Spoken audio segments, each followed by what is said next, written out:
So, when did counseling stop being about problem solving? Well, not anymore.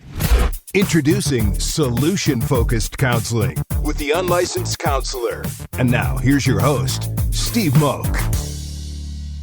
Well, hello and welcome to another episode of The Unlicensed Counselor. My name is Steve Moak. I am the Unlicensed Counselor. So grateful to be here as always on this beautiful, sunny, kind of crisp air day here in Scottsdale, Arizona. And if you know Scottsdale at all, you know we've got the Waste Management, aka Phoenix Open, aka People's Open coming up here in Scottsdale, Arizona. I think it's next week or so. This town, let me tell you, like we do events pretty darn well out here, but this is a big one. And, you know, I won't go quick story time with Uncle Steve over here, but man, back in the partying days, this is the week that you'd kind of gear up and go big on. I distinctly remember people coming into town, partying the whole week of the Open, and then having to check in like that Sunday night, Monday morning to a treatment center because people would go so crazy. So, yeah, if you're out there and you're hearing this and you're going to be going to the Open, take it easy on yourself, right? You know, you don't have to stay all day. You don't have to use every single drink on the unlimited drink ticket every single time. So, but honestly, it's such a fun event. And if you can do it without the partying, which I do now, and now they've got concerts, and there's so many fun things to do. There are ways, believe it or not, to go out there and enjoy yourself without getting blackout, crazy, drunk, and all that stuff. But I digress.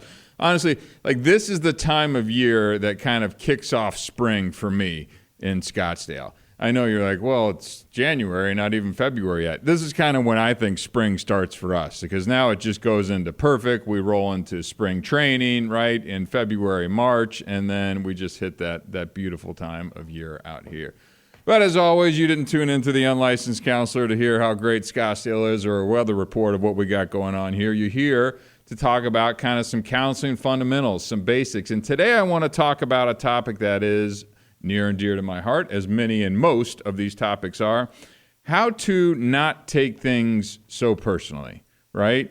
You know, we were just talking pre-show right now. There's actually a book called The 4 Agreements. If you haven't read it, this is actually one of the 4 agreements as well. It's a quick and easy read. I highly encourage you to do it. It's one of the things when I worked at a treatment center here that I read as a client, and then when I went back to work at the same treatment center, I actually helped lead a facilitation discussion around the 4 agreements as well and how to not take things so personally.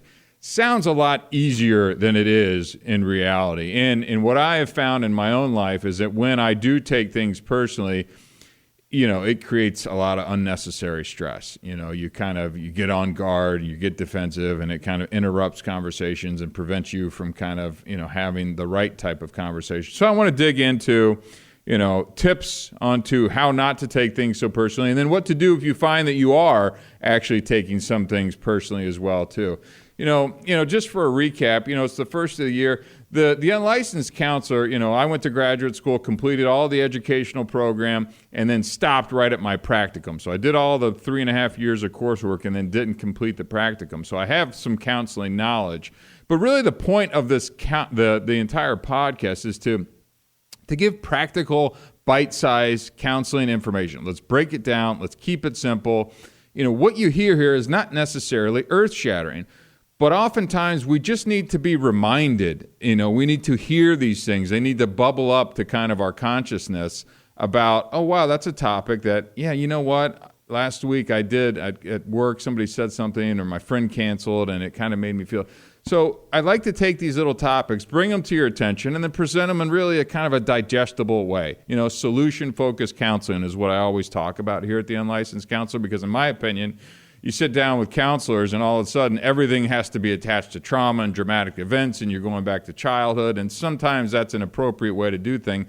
Other times you just need straightforward kind of suggestion on how to address issues, right? And that's what I'd like to think I'm here to do as the Unlicensed Counselor as well too. So, okay, we got that all out of the way here. So before we get started, I want to thank our friends over at ShareTech. Again, if you've heard me, ShareTech is the leading at-home drug and alcohol screen available to you anywhere across the country. That's ShareTek. Go and purchase the ShareTech test. It provides a lab-based report sent discreetly to you and securely so that you can identify the most number of drugs tested out of any test that's available on the market, and it will provide the levels of those, all with a patented process so that it's not that the test can't be attempted to be cheated, it's that we will flag it on that report and tell you if there has been any manipulation on that test. So a really valuable feature in drug and alcohol screening, because someone's able to continue to use because they're cheating a test like you can on these onesie-twosie Amazon, Walmart, kind of at-home tests, pee in a cup type of thing, which are easily cheatable.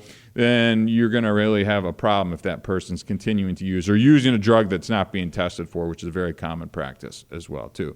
So Google ShareTech, find one of those, pick up one of those tests if you need it at home. It's used by some of the leading treatment centers and outpatient programs in the country. Next up on the list, I want to thank our friends and my other organization, the StopStartsHere.org. Our campaign is Hard Stop. We are a youth drug prevention organization. This is something I am very passionate about. The messaging that we're doing is raw, bold, edgy, compelling, social media-based prevention messaging targeted to youth and parents. And it is probably the most important thing that I'm going to be doing in my life. Just, right now, and I think I've said this before, 7 out of 10 pills are counterfeit, right? So if you're getting a pill from somewhere that's black market, 7 out of 10 of these pills are counterfeit. That means they're cut with something that you think it's a Vicodin? No, it's not. You think it's a Xanax? No, it's not. Right? And that's a really deadly and scary thing. So we are out here with our messaging. We want to make sure that we kind of saturate the social media world with our youth drug prevention messaging. Again, go to the StopStartsHere.org. And thanks for your support. We're picking up a lot of followers and watching our videos and content. Really appreciate that. And last but not least, for the Unlicensed Counselor, if you like what you hear, send this episode to a friend, share it, like it, follow me on social media. I'm always down to have a discussion or kind of kick around some of the topics. I don't say that, you have to go by all of my principles, but I really like to have a conversation. I just think when we're talking, we're engaging, we can kind of get to some fun stuff here and cover maybe things that we didn't bring up on the podcast. So, all right, now back to the topic du jour, how to not take things so personally. Look, I've been in relationships, I have family, all of these things, you have friends.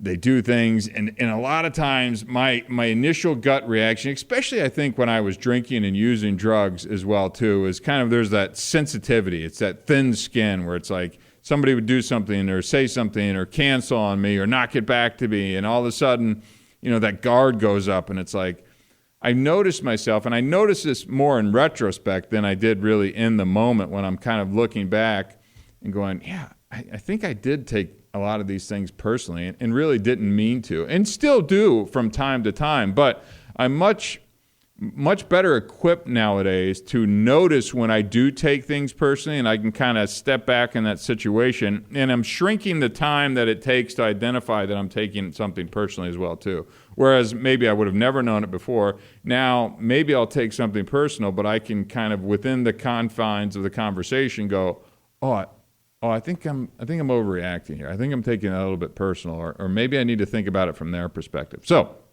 let's dig into it right now. The number one thing I had on how to not take things so personally is recognize that it's not about you, right? It's pretty straightforward stuff.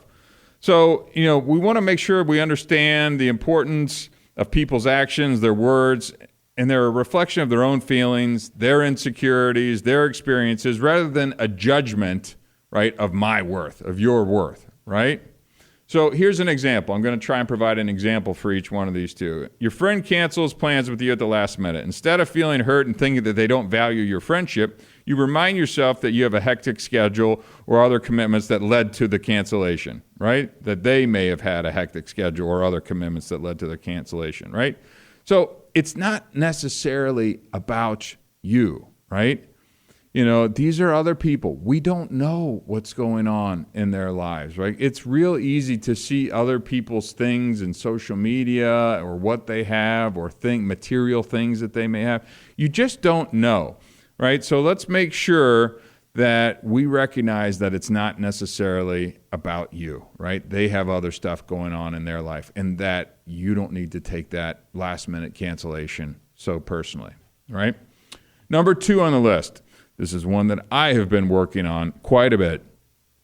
Practice empathy, right? So practicing empathy involves putting yourself in the other person's shoes and trying to understand their perspective and motivations, helping you see that their actions may not be directed at you personally, right?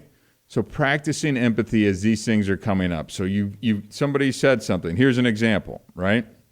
A coworker appears irritated during a meeting. Rather than assuming they are upset with you, you consider that they might be going through a tough time or facing work-related challenges, right?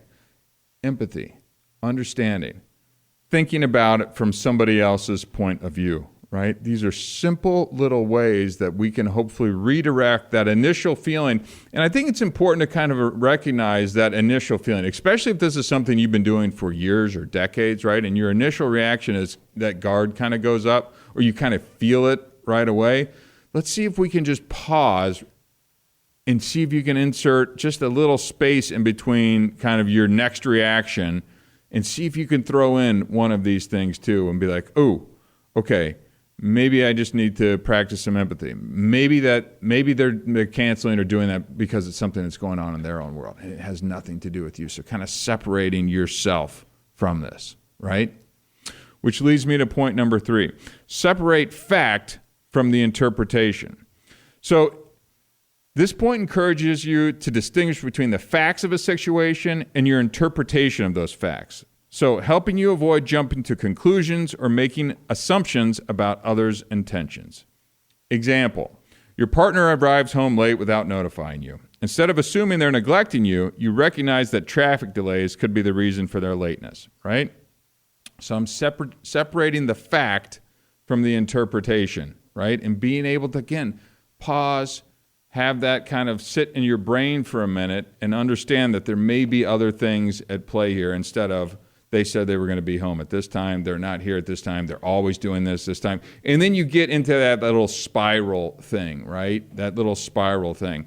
And as you start to kind of not take things so personally as well too, we need to kind of, in my opinion, let some of the other stuff go from the past as well too, because maybe you're now coming to that understanding and you don't want to go backwards and reach, well, you always do this and you always do that and we got to be able to let some of that go and kind of change our thinking and change those patterns and start to kind of think about these situations a little bit differently.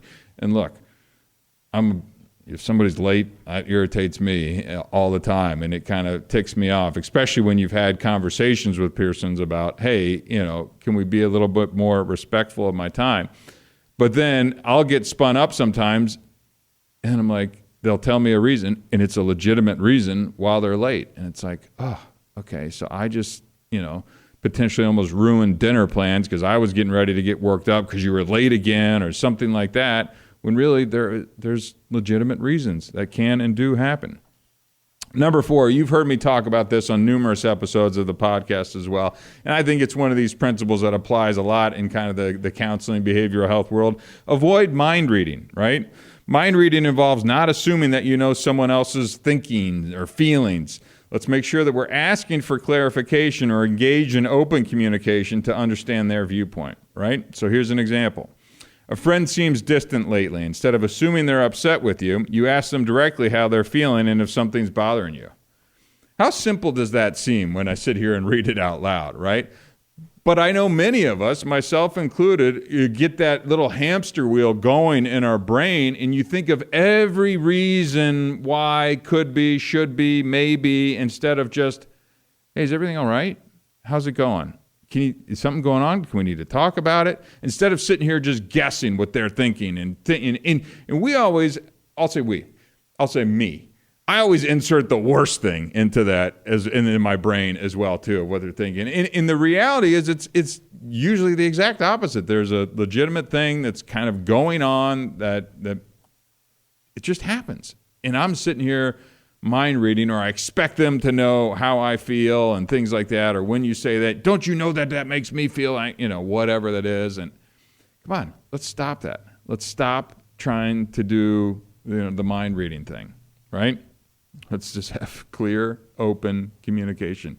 And I think that's dramatically going to reshape some of your conversations. And again, make sure we find a little space in between that initial reaction where the guard goes up and you're ready to kind of, tense the shoulders up and take things personally. Take a pause, think about it, maybe take a breath, practice. Like I always say, you got to practice these things. And then see if you can use one of these ways to kind of not take things so personally when you maybe traditionally would have done that. Number 5 on the list, build some self-confidence, right? So building self-confidence is crucial because when you believe in yourself, you're less likely to be affected by others' opinions and criticisms. Pretty straightforward stuff, right? Example, if you receive negative feedback at work, instead of doubting your abilities, you remind yourself of your past achievements and the skills you bring to the job. Right? If you know your self-worth, your value, right? If you understand those things and who you are, or you need to build up and work on that a little bit more, you're not just going to take things so personally, right? That just kind of get fired off to you. And I think that's probably why they call it having thin skin a lot of the time as well, too, right? That's a term that gets used when kind of talking about this very often. Number 6, focus on your reaction, right? So this point highlights the importance of paying attention to how you react to situations. So understanding why you react in certain ways based on past experiences or insecurities can help you change this pattern. Example, when someone makes a sarcastic comment and it triggers feelings of insecurity, you may take a moment to reflect on why this comment affected you and explore whether it relates to your past experiences. Now, I think this is a great one. But I think this one requires a little bit more of a deeper dive. And I don't think this specific example on how, what we're talking about, I think this one needs to happen maybe at night. Maybe you're reflecting back on the conversation. I'd love, in an ideal world, for you to be able to kind of reflect like this in real time. I mean, I don't know if I could. I'm pretty well self-aware of these things and actively try and improve myself in these areas. But I think I will do better at kind of understanding why a comment hurt me, what it triggered. I don't like the word triggered, but if it sets me off or makes me feel this way, let's maybe rethink that conversation at night. Again, they were late and didn't call or text and tell you. It's like, well, why does that make you so angry? Well, maybe it's because they've done it, 200 times on you, right? Okay, but, she was on a work call, had to pick up the kids from school, and had to do all these other things. Like, understand that there could be something. Why did your reaction immediately go to anger, right? So right now I'm just kind of talking what I would be saying in my head out loud at the end of the night if I'm replaying that conversation. Okay, it's like looking at the game film, right? I mean, how do you improve? How does a sports team improve? They go back and they watch tape. So I can go back, or we could all go look back in our brain in a conversation that maybe, got you ticked off or frustrated you, and let's replay that tape in our mind and be like, okay, I can see where that's happening in real time. Why did I get angry? Why did I shut down? Why didn't I ask a clarifying question? Okay, next time that happens, or she says that to me, or he says that to me, maybe I can do this, or pause for a moment, or whatever the strategy is. Use one of these and hopefully improve on the next time around. You're not going to nail this. I mean, these are skills that, like any of these things, take practice to be implemented. So just go easy on yourself. But I really like the focusing on your reaction, but maybe process that at nighttime. Replay that game film in your mind. All right? Okay. So that was a little bit on how to not take things so personally. Now, look, I know it's still going to happen. It's still going to happen to me. It's still going to happen to you. So, what do you do if you are still taking things personally, right? That's kind of the how. This is like, all right, well, what are we doing about this then? Number 1, like I've been saying, pause and reflect, right? If you find yourself taking something personally, take a step back, reflect on why you're feeling this way and what kind of triggered that reaction, right? Let's just pause. Reflect. And again, try and do this, if it starts over the course of a day, great. And then just try and kind of bring that time frame closer to when you're actually being triggered or set off by a comment, by a person. And maybe you'll find, by the way, that it's a certain individual as well, too. Maybe it's a communication style that's just not working for you, or the look or the stare or the glare or something like that. Think about all these things and as to why you're taking it so personally. But let's start by number 1, pausing, and let's reflecting. Kind of what I was just talking about before, too. Number 2 thing to do, what to do if you're taking things personally. Challenge those negative thoughts. I think this is a really important one, right? So challenge any negative or self-critical thoughts that arise when you take something personally. Ask yourself if there's evidence to support your interpretation. So why am I thinking this way? Why does my brain immediately go to that negative place, right? Challenge that and go, is that really what they mean? Are they really trying to put me down or frustrate me here, or something else going on? Or am I irritated at work, or at something going on in my own life, or I'm just unhappy in general, right? Challenge why you're immediately going to that place, right? Again, your friend cancels plans on you, and they think that you go, they don't want to spend time with me? I'm not good enough? There's probably another reason for it that's much more realistic, right? So let's be open and honest, and let's think about this a little bit more. So number 3, let's seek some feedback, right? Let's ask for feedback from the person involved to gain a better understanding of their perspective. Open and honest communication can clear up misunderstandings. It's that simple. Well, Steve, yeah, is it really? Yes, it is. Be open about this. Let's ask a couple clarifying questions, and I think that you're going to find you're going to be able to hopefully understand where they're coming from when they make a comment like that, and it helps you not take things so personally. But again, not earth-shattering stuff. I'm just trying to raise your awareness to it. And again, if you think that you don't take things so personally, maybe just watch for it coming up, because I bet most of us do, and sometimes you may not even be aware of it, right? So number 4 on the list, practice some self-compassion, right? So treating yourself with kindness and understanding is crucial. Remind yourself that everyone makes mistakes, and it's okay to have some emotional reactions from time to time, right? So go a little bit easier on yourself as you're going through these things. Maybe they didn't mean it. Maybe they did. Maybe they were upset, or they said things with a little tone or attitude or something that you could realistically take personally. But let's give a little grace. Let's treat yourself with some compassion here and understand that maybe where they're at is where they're at, and I don't need to take that step. So it's just a little more self-awareness, really, on kind of who you are as well, too. Number 5, learn from experience, right? So use moments when you take things personally as opportunities for personal growth and self-improvement, right? Consider how you can change your behavior or thought patterns in the future. I love that. I love trying to challenge my thought patterns. I love trying to change those things.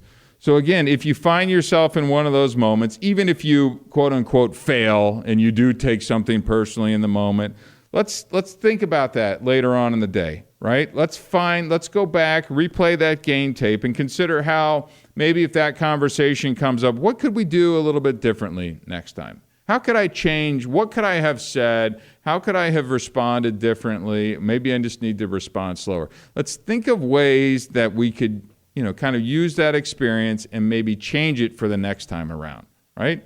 It's unreasonable to think that you're just going to nail this every time somebody comes at you. It's going to happen.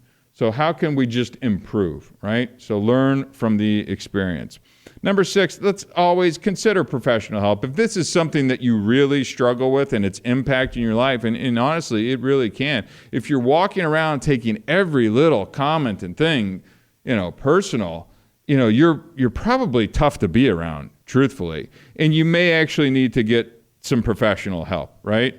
If it's affecting your well-being, your relationships, go find a counselor, a therapist, sit down with somebody and find out, why this is. Maybe there is something that's really going on there as well, too, that's a little bit deeper. I honestly was borderline that way for a long time. And it affected my relationships with my parents, with my ex-wife, stepkids, all that type of stuff. They'd say things and I'd take it one way, and that's just not what they meant, right? And when I was drinking and using, I understood, oh, okay, I was just a little more hypersensitive to everything at the time. I didn't have my full wits about me, right? And so when somebody would say something, and I also wasn't, mentally kind of fit. Somebody would say and I would react, right? They'd say and I'd react.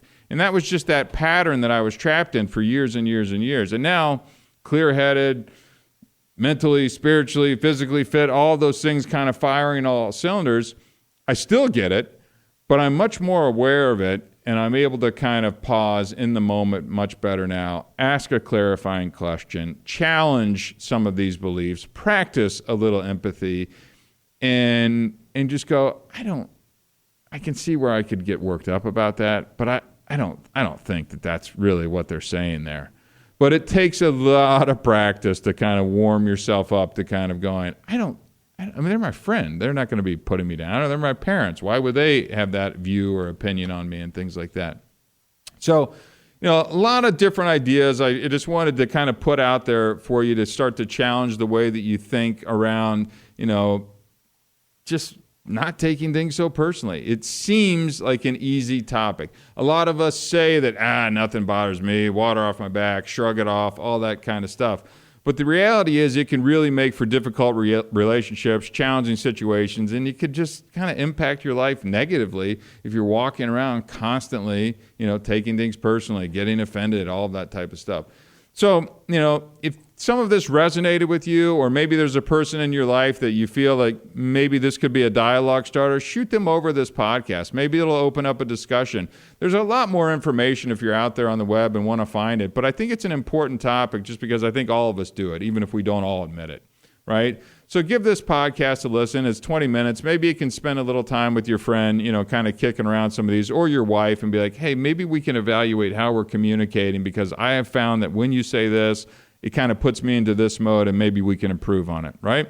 So like I said, the Unlicensed Counselor is just kind of taking these topics and giving you solution-focused, kind of bite-sized ideas so you can chew on this and discuss and kind of bringing it to your awareness.